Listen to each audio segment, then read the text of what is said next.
मोहनपुर में रहने वाला शक्ति अनाथ था। बचपन से ही वो उस गांव में रहता और गांव वाले उसे जो देते वही खा पी कर बड़ा हो गया। किसी को नहीं पता था कि उसके माँ बाप कहाँ गए, वो कहाँ से आया।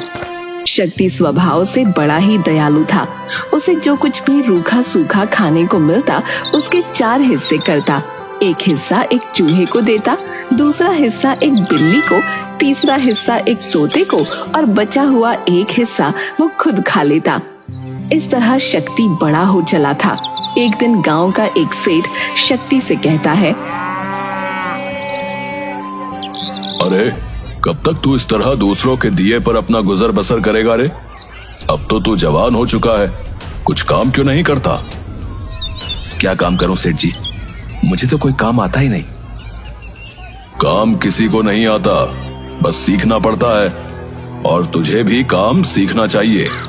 सारा दिन चूहे बिल्ली और तोतों के बीच में बैठा रहता है। ना तो मेरे माँ बाप हैं, ना भाई बहन और ना ही कोई रिश्तेदार। मुझे कौन सिखाएगा? आप सबकी कृपा से मैं जीवित रह गया और ये जानवर भी तो आप सबकी कृपा से ही पल रहे हैं। वरना ये बेचारा चूहा, पैर में गहरी चोट थी, मानो मर ही जाता। लेकिन आज ये बिल्कुल स्वस्थ है। और ये तोता, न जाने किसने इस बेचारे के पंख काट दिए थे, लेकिन अब ये पूरी तरह ठीक है।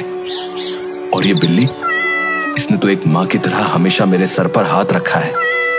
न जाने मेरा इससे क्या रिश्ता है। हाँ, तेरी ये कहानी हम बरसों से सुनते आ रहे हैं, लेकिन अब तुझे अपने साथ साथ इन जानवरों के भरण पोषण के लिए कुछ काम करना चाहिए। शक्ति शरीर से काफी कमजोर था। वो मेहनत का काम नहीं कर पाता था और पढ़ा लिखा न होने के कारण उसे कोई दूसरा काम भी नहीं आता था। वो गांव के लोगों के छोटे मोटे काम कर दिया करता, लेकिन उसके बदले कोई उसे पैसे नहीं देता था। लोग बस अपने घर का बचा हुआ खाना उसे दे दिया करते थे। एक दिन शक्ति अपने तीनों दोस्तों से बातें कर रहा होता है।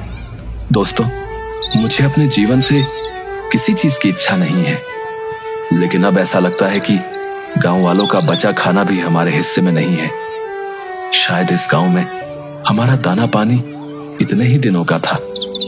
मैं सोच रहा हूं कि किसी और गांव चला जाऊं और काम ढूंढने की कोशिश करूं, लेकिन मैं तुम सबको अपने साथ नहीं ले जा सकता। इसलिए मैं तुम सबके रहने का ठिकाना यहीं पर कर देता हूं। शक्ति चूहे को ले जाकर सेठ के गोदाम में छोड़ देता है, जहां उसे अनाज की भरी हुई बोरियां दिखती हैं। चूहा अपना पूरा जीवन उस गोदाम में रहकर गुजार सकता था। उसे कभी खाने की कमी नहीं होती। चूहा बड़ा खुश होता है और मनुष्य की आवाज में शक्ति से कहता है, मित्र, तुमने तो मेरे पेट भरने का इंतजाम कर दिया है, अपना ध्यान रखना।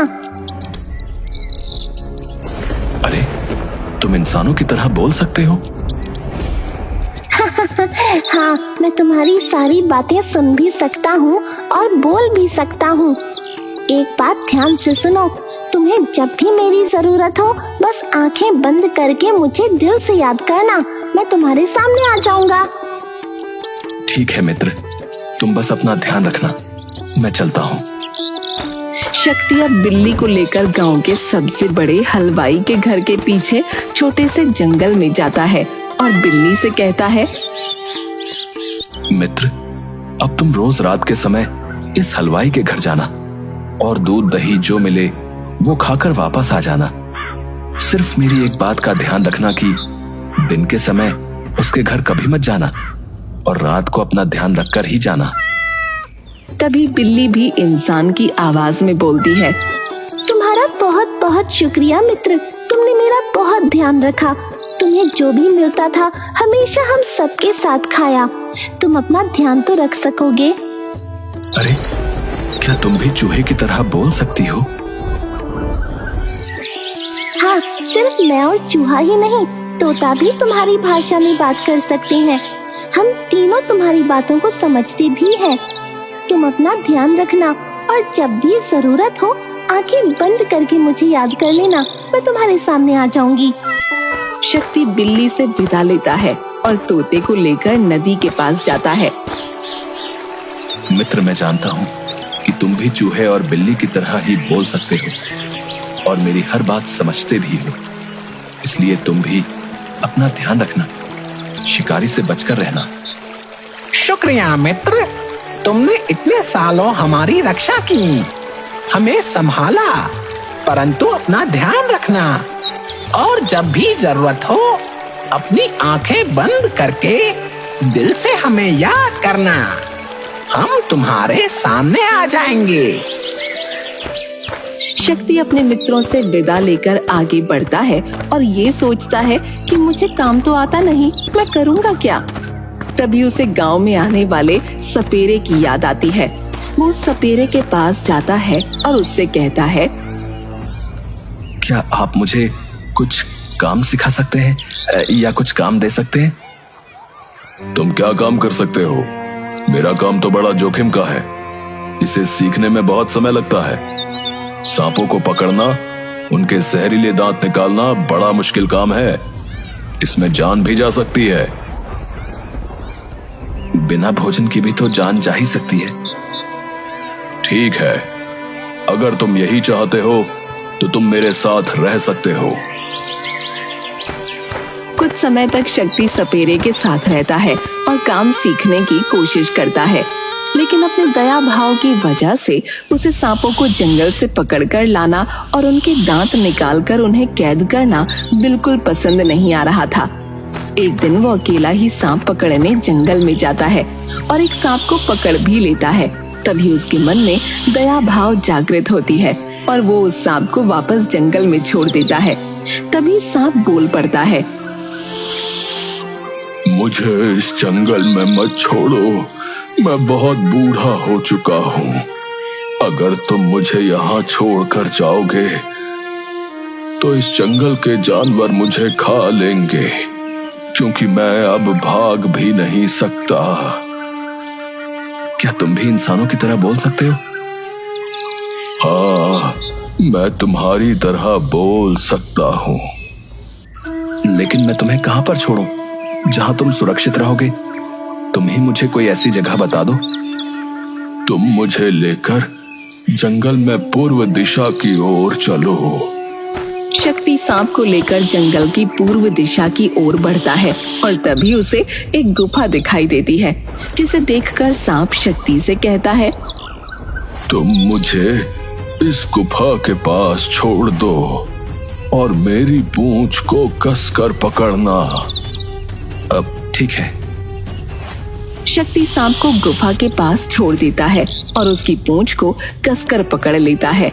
सांप की पूंछ के सहारे वो उस गुफा के अंदर सरकता जाता है और कुछ देर के बाद वो एक अनोखी दुनिया में पहुंच जाता है, जहां बहुत सुंदर फूल, पेड़, झरने, नदी, सब कुछ बहुत सुंदर था।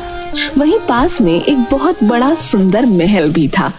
सांप अपनी केंचुली छोड़ता है और एक सुंदर से राजकुमार के रूप में शक्ति के सामने खड़ा हो जाता है।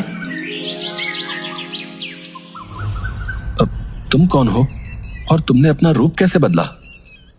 मैं एक इच्छाधारी सर्प हूँ और इस सर्प नगरी का मंत्री भी हूँ। तुम मेरे साथ इस महल के अंदर चलो। शक्ति उस युवक के साथ महल के अंदर जाता है, जहाँ पर सर्पराज विराजमान होते हैं।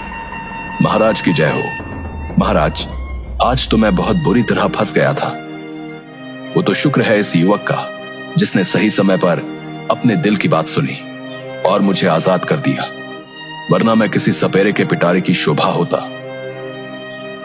तुम्हारा बहुत बहुत शुक्रिया युवक। आज तुमने हमारे मंत्री की रक्षा करके हमारा दिल जीत लिया है। मैंने तो बस अपने दिल की बात सुनी महाराज। अपने इस उपकार के बदले कुछ समय हमें मेहमान नवाजी का मौका दो और हमारे इस सर्प लोक में रहो। अब जैसी आपकी आज्ञा महाराज। शक्ति कुछ समय तक सर्प लोक में ही रहता है। सर्पराज शक्ति की बोल चाल और उसके स्वभाव से बहुत प्रभावित होते हैं और मन ही मन अपनी इकलौती पुत्री का विवाह उससे करने की ठान लेते हैं। इस विषय में वो अपने मंत्रियों से सलाह करते हैं और उन सब की सहमति के बाद वो शक्ति से बात करके अपनी पुत्री और शक्ति की शादी कर देते हैं। सर्पराज की पुत्री बहुत ही सुंदर थी। उसके बाल सुनहरे और लंबे थे। जो उसे एक बार देख लेता वो जीवन भर उसके रूप और केश को भूल नहीं पाता था।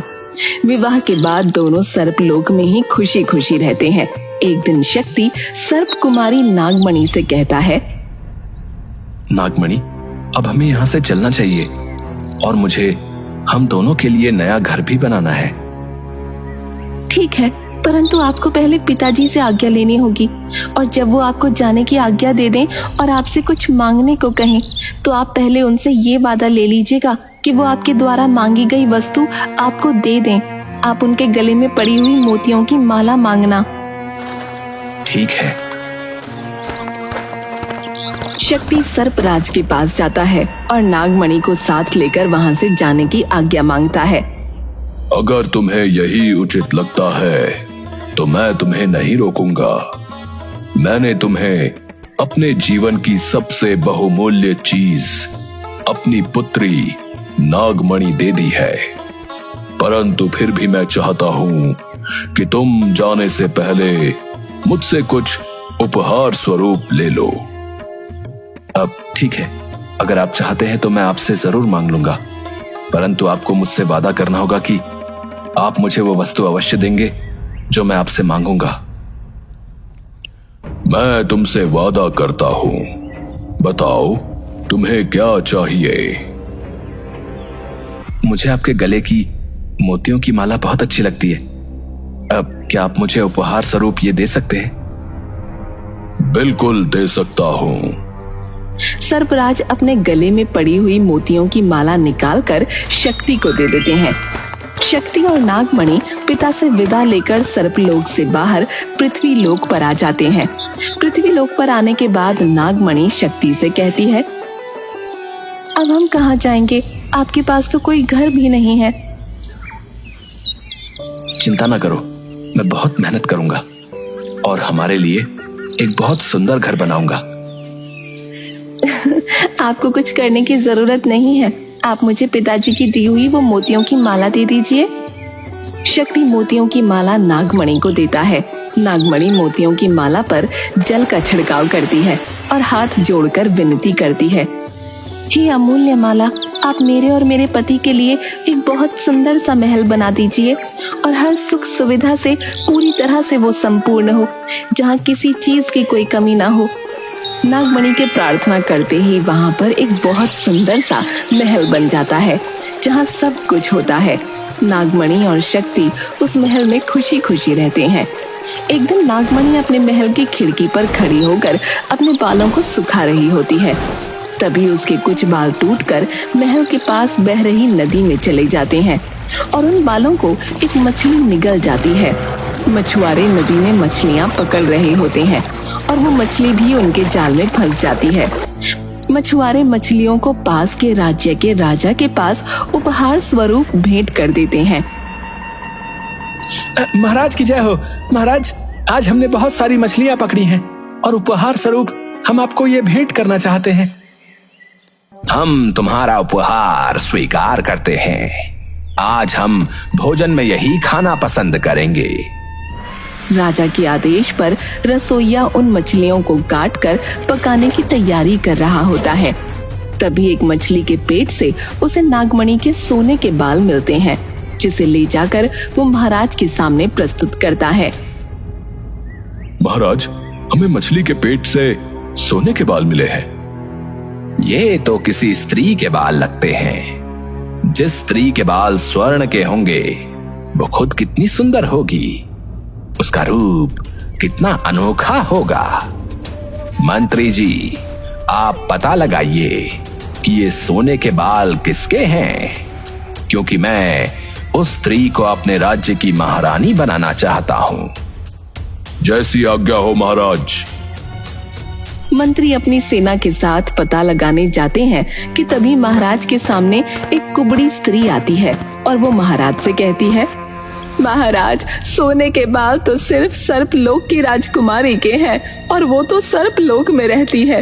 वो पृथ्वी लोक पर कैसे आ सकती है? महाराज उसे सारी बात बताते हैं। महाराज, आप मुझे 100 मोहरें और 10 सैनिक दे दीजिए। मैं बहुत जल्दी ही इसके बारे में पता लगाकर आपके पास वापस आती हूँ। महाराज कुबड़ी स्त्री को 100 मोहरें और 10 सैनिक दे देते हैं। वो स्त्री मछुआरों के पास जाती है और उनसे पूछती है कि वो मछलियाँ कहाँ से पकड़कर लाए थे। मछुआरे उसे नदी के बारे में बताते हैं जहाँ से उन्होंने मछलियाँ पकड़ी थीं। वो सेना के साथ नाव में सवार होकर उस नदी के एक किनारे से दूसरे किनारे की ओर सफर करना शुरू करती है। 2-3 दिनों के बाद उसे नदी के पास एक सुंदर और भव्य महल दिखाई देता है। मैं जब तक वापस नहीं आती तब तक तुम सब मेरा यही इंतजार करना। चाहे कुछ भी हो जाए, यहाँ से जाना नहीं। वो आसपास पता करती है तो उसे पता चलता है कि उस महल में एक बहुत ही सुंदर स्त्री रहती है जिसके बाल सोने के हैं। कुबड़ी स्त्री समझ जाती है कि ये सर्पराज की पुत्री ही है। वो महल के अंदर जाती है।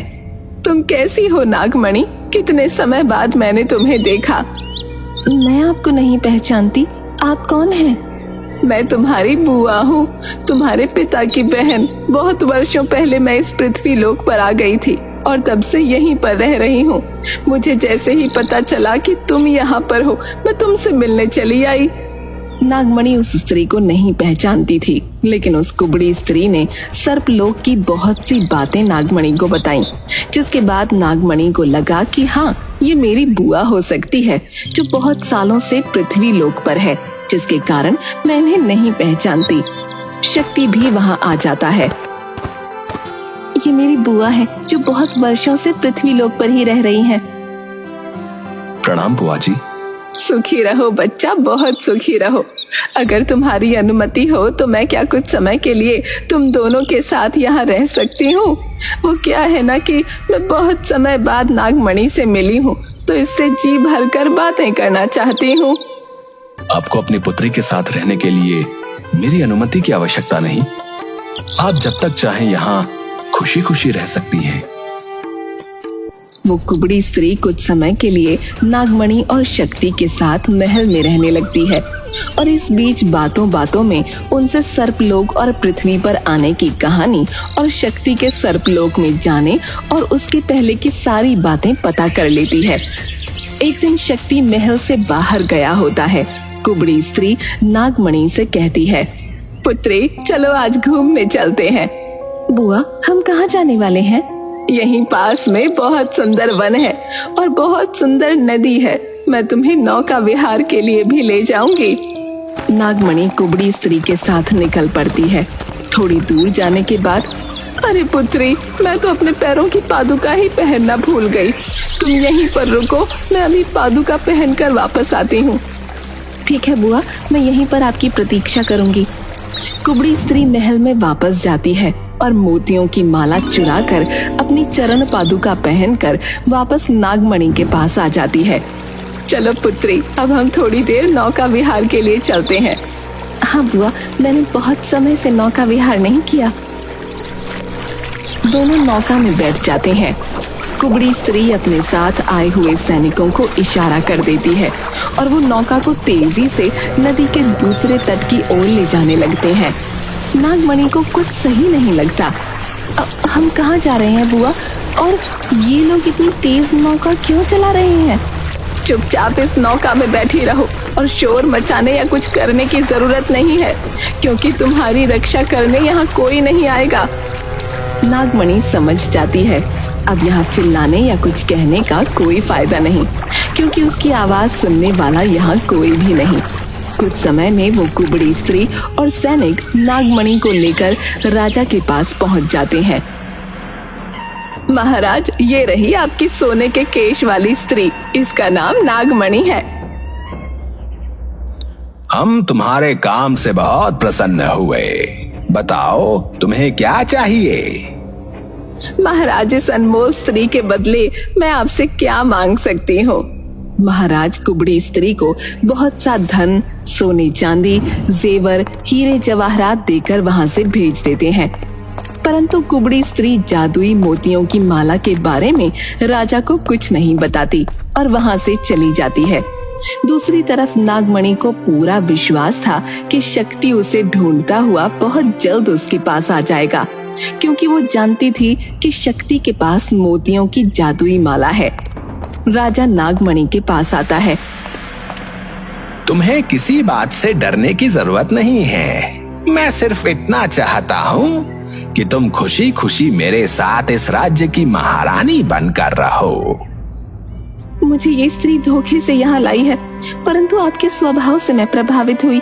मैं आपसे सिर्फ एक विनती करना चाहती हूँ। अगर आपको उचित लगे तो क्या आप मेरी एक इच्छा पूरी कर सकते हैं? बताओ, तुम्हारी क्या इच्छा है? हम जरूर पूरी करेंगे। मैं सिर्फ इतना चाहती हूँ कि आप 6 महीने तक मेरे पास आने की कोशिश मत कीजिए, और 6 महीने के बाद आप जैसा चाहेंगे मैं वैसा ही करूँगी। महाराज तो नागमणि के रूप पर पहले ही मोहित हो चुके थे। उन्होंने तुरंत कहा, ठीक है, तुम जैसा चाहती हो वैसा ही होगा। बस मैं ये चाहता हूँ कि तुम खुशी खुशी हमारे महल में महारानी बनकर रहो। दूसरी तरफ शक्ति जब अपने महल में वापस आता है तो नागमणि उसे वहाँ नहीं दिखती, और जब वो मोतियों की माला को ढूंढता है तो वो भी उसे नहीं मिलती। वो समझ जाता है कि ये सब उस कुबड़ी स्त्री का ही काम है। वो नागमणि को ढूंढने की बहुत कोशिश करता है, लेकिन उसे कुछ पता नहीं चलता। 2-3 दिन के बाद वो खुद से बोलता है, न जाने मेरी नागमणि कहाँ होगी और किस हाल में होगी। ये सारी मेरी गलती है जो मैंने उस दुष्ट कुबड़ी स्त्री पर विश्वास किया। जादुई मोतियों की माला भी वही लेकर गई होगी, लेकिन अगर वो नागमणि के पास होती तो अब तक नागमणि वापस आ चुकी होती। मैं क्या करूं? किससे मदद मांगूं? वो रोने लगता है। तभी उसे अपने मित्रों की याद आती है। वो अपनी आंखें बंद करके अपने मित्र चूहा, बिल्ली और तोते को याद करता है। क्षण में वो तीनों शक्ति के सामने खड़े होते हैं। क्या बात है मित्र, तुम बहुत उदास लग रहे हो। मित्रों, मैं बहुत मुसीबत में हूँ। मेरी पत्नी नागमणि कहीं खो गई है और मेरे पास जो जादुई माला थी वो भी खो गई है। मैं सिर्फ अपनी पत्नी को वापस पाना चाहता हूँ। क्या तुम तीनों मेरी नागमणि को ढूंढने में मेरी मदद कर सकते हो? तुम बिल्कुल फिक्र मत करो, हम सब मिलकर नागमणि को जल्दी ढूंढकर वापस ले आएंगे। तीनों मित्र आपस में सलाह करते हैं और निर्णय लेते हैं कि तोता उड़ सकता है और वो दूर दूर तक जाकर नागमणि का पता आसानी से लगा सकता है। ठीक है, तुम सब यहीं पर मेरा इंतजार करना। मैं नागमणि का पता लगाकर जल्दी वापस आता हूँ।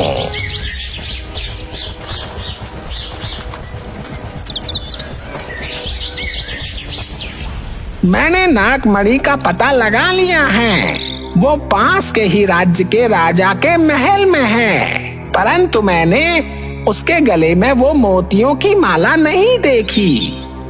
वो मोतियों की जादुई माला उस कुबड़ी स्त्री ने चुराई होगी। चूहा और बिल्ली दोनों उस कुबड़ी स्त्री का पता लगाकर उसके घर पहुंच जाते हैं और खिड़की से छुपकर घर के भीतर देखते रहते हैं। कुबड़ी स्त्री घर के अंदर आती है और मोतियों की माला को अपने मुंह में डालकर सो जाती है। ये तो बड़ी ही दुष्ट स्त्री है। मोतियों की माला को कोई ले न सके इसलिए अपने मुख में डालकर सो रही है। अब हम इसके मुख से माला कैसे निकालेंगे? ये शेर है तो हम सवा शेर हैं। मैं तुमसे जैसा कहता हूँ वैसा करना। चूहा बिल्ली के कान में कुछ कहता है और अपनी पूंछ उस कुबड़ी स्त्री की नाक में डाल देता है, जिसकी वजह से कुबड़ी स्त्री को जोर की छींक आ जाती है और मोतियों की माला उसके मुंह से निकलकर जमीन पर गिरती है। माला गिरते ही बिल्ली माला लेकर वहाँ से भाग जाती है। वो दोनों सीधा शक्ति के पास जाते हैं। मित्र, ये लो अपनी जादुई मोतियों की माला और जल्दी ही अपनी नागमणि को अपने पास वापस बुला लो। जादुई माला, जल्दी से मेरी नागमणि जहाँ भी हो उसे वहाँ से सुरक्षित मेरे पास वापस ला दो। इतना कहते ही नागमणि शक्ति के पास वापस आ जाती है।